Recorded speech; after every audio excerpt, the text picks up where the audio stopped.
I have studied up to my primary level to my hometown, the village town, which is in Ha, where nowadays this IMTAT headquarters is there. Then from there, those days we don't have a higher education system in Bhutan, so we had to go for the higher secondary and all that. We have to go to India, and in India, that Kalimpong and Darjeeling is the closest to Bhutan. So I went to initially I went to Kalimpong, then of course for my higher studies. Then after that I got India government scholarship. Then I was sent to Nainital, which is in the UP. There's one Hindi medium school, the Balika Vidya Mandir, and from there I finished my matriculation in Hindi medium. Then I came back again. I joined the college in Loreto College in Darjeeling. So that was I got my education in India. Then after that I joined my service in mid 65, because those days we have very what's called limited what's called that qualified people here in Bhutan, and then developmental activities are taking place. So we were forced to join the service. We were lucky that we don't need to compete in civil service and that, so we were forced to join the service. So we were called back. So when I was doing my BA, halfway I had to give up and I have to come and join the service. Okay, so, and can you tell me a little bit about your career?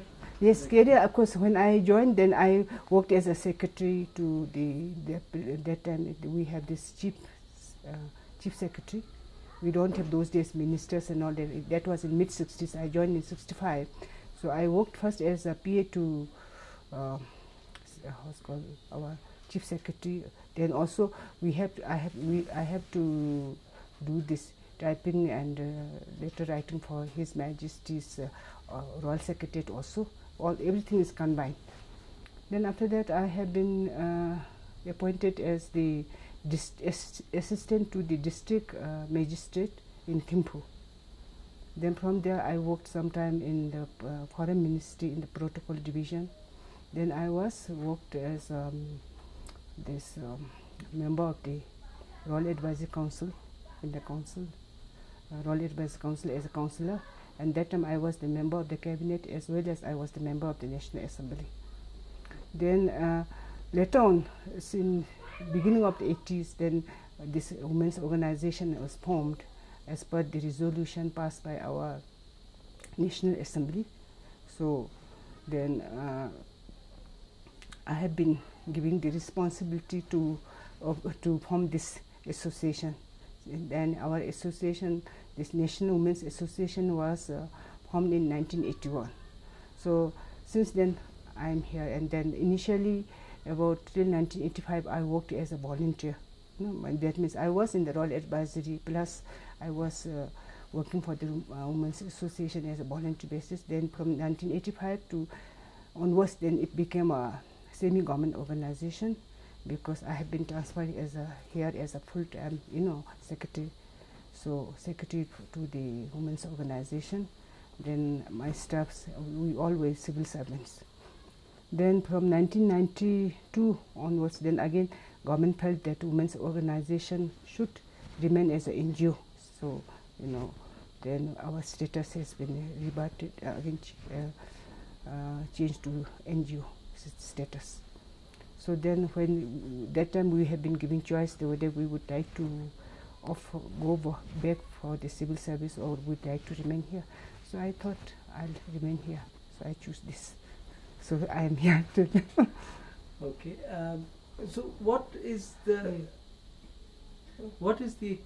actual activity of the National Women's Association? Actually, the activities of the Women's Association is not like unlike other countries. We are fighting for the women leave and all that.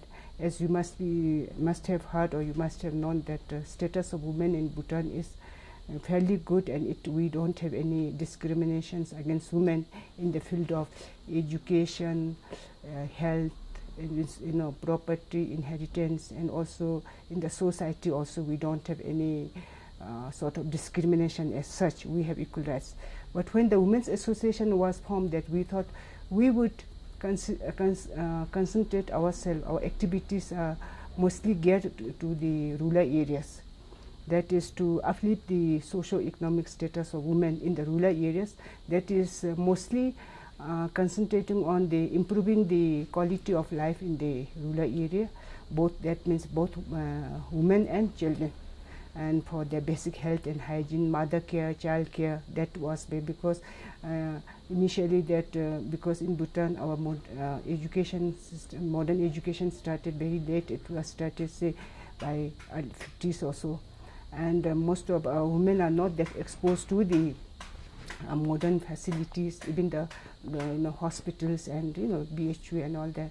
So as a result, there was lots of this child mortality, and this mortality is quite high. So we wanted to prevent that by giving them some sort of education, so trying to motivate these women to try to build the facilities, whatever is government is providing for them. They should come out when they are pregnant. They should not feel shy to show their body or to consult with doctors and all that. So that's one area. And another thing is that apart from growing the other, these traditional vegetables or traditional things, they should side by side, they can grow some cash crops which they can get some more fun, like growing asparagus and mushrooms, which they can sell the excess one they can sell, and they can get quite good price, which can contribute for their livelihood in their family life also. Okay. Yes, ma'am. From what you say, then does it mean that farming is done by women in Bhutan? Is that so? Farming is in the Bhutan is an agrarian country, and 85% of our livelihood comes from the agriculture products. And I could say that most of the agriculture work is done by women, because I feel that 62% of women work in the agriculture, because what happens is we are shortage of manpower, and our men are always recruited, some in the armed force, police and like that, and then most of our men became a monk also, so as a result women are left to work in the agriculture, so. Okay. But of course men also equally participate, but then weeding, then things are done by women, but plowing is done by men. So we actually don't have a separate roles for women and men, it's their own mutual understanding or mutual convenience. There's no specific roles that this is men's work and this is women's work. We always do whoever is free, they can. Even the men sometimes cook at home, sometimes men carry the baby, sometimes men even feed the animals. So we all have all this mutual understanding. Okay. And then agriculture also, the women takes equal participation. Okay. But as far as the government is concerned, or the government services are concerned, what would you say is the percentage of women now?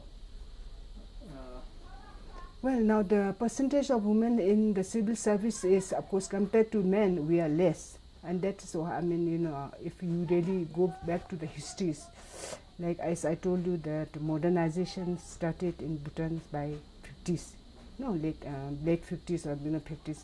At that time, we don't have a proper school in Bhutan, and we don't have these hostels, facilities and all that. We have school is only up to primary level, and for the higher school, high secondary, or for high school, junior high school also, we have to go to India. As such that our parents are quite reluctant to send girls to school, because we have to travel by mountain train and all that, and that they feel it's not advisable for girls to go, and that is not only for 1 day or 2 days journey. When I went to school, I had to spend 1 week on the way, and if we can get 1.5 months leave, I have my 15 days is spent on the road only, going up and down. So as a result, we have a less number in the civil service, but exact figure I don't know that you can get from the government side. So we are lesser, but equal opportunities is given for both men and women. And one thing is now, most of the women are coming up. I have seen that over the years, the increase of the women's participation in the political or decision-making level, like such as National Assembly.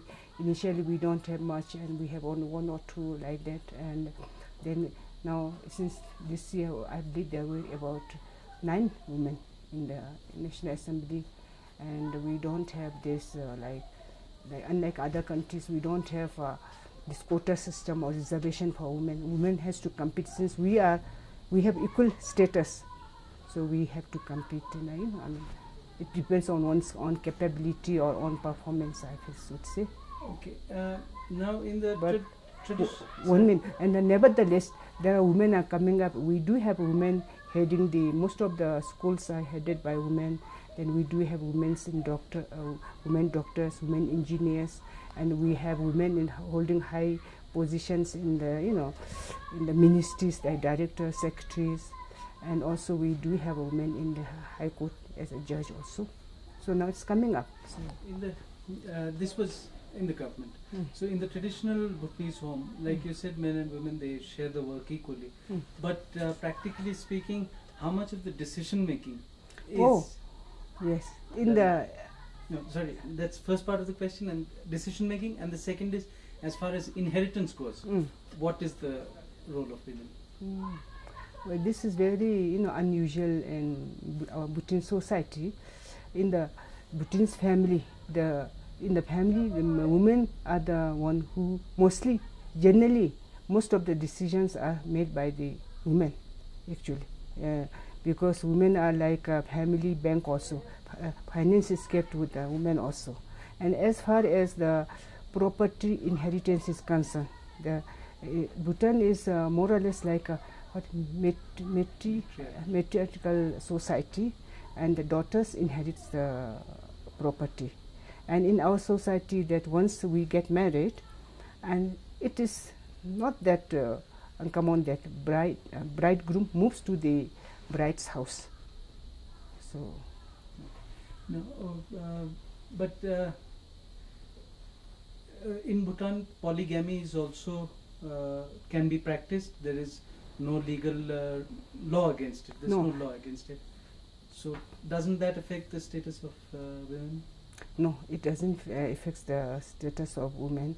As per our Bhutanese law is concerned, we don't encourage. We have a marriage law now. We have a marriage law, and as per our Bhutanese law is concerned, we are equal with the men. And in the polygamy is maybe unofficially, but officially they cannot. And even if they have to have a polygamy, if they have to have 2 wives, then the first wife's consent is required. And I don't think no woman will give that consent, you see. So it's not recognized legally actually. But maybe in the past, when there was not much this, polygamy is also what's called polyandry. Polyandry is also there. I mean, this is so, but not now much.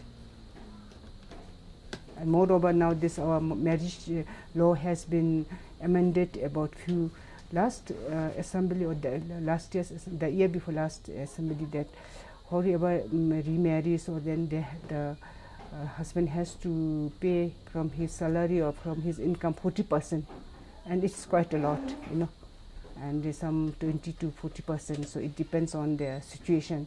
So I think that will again protect the status of women in general. Okay, and so last question: what do you see? How do you perceive the role of women in the future of Bhutan in the next, say, 2 decades? Well, nobody can tell about future actually, but as far as I feel that status of women or the role of women is after few decades, it should not be harmed, I suppose, and it will remain as same. It should remain as same, because in the law, as per our Bhutanese law, we have equal status, and we don't have any taboos in the societies. Even if women remarries or divorce or remarry again and again, not on one's choice, we don't have such this. And I don't think that should generally, that will really affect the women, and it depends on our women's own individuals, performance or individuals' wish, because I don't think, as far as the job opportunities concerned, government is giving equal opportunities. And even in now, I have seen more women are coming up in this what's called entrepreneurship. Also, most of the shops are headed by women, and also our women equally participates in our national all aspects of our national building activities, as well as their family activities. If husband is working in the office, then women equally participates in doing some other business, which will again increase their family income, And I have seen that most of the men who go to office and then their wives are constructing the house, they are supervising, they are not staying idly and all that, apart from taking the welfare of the family.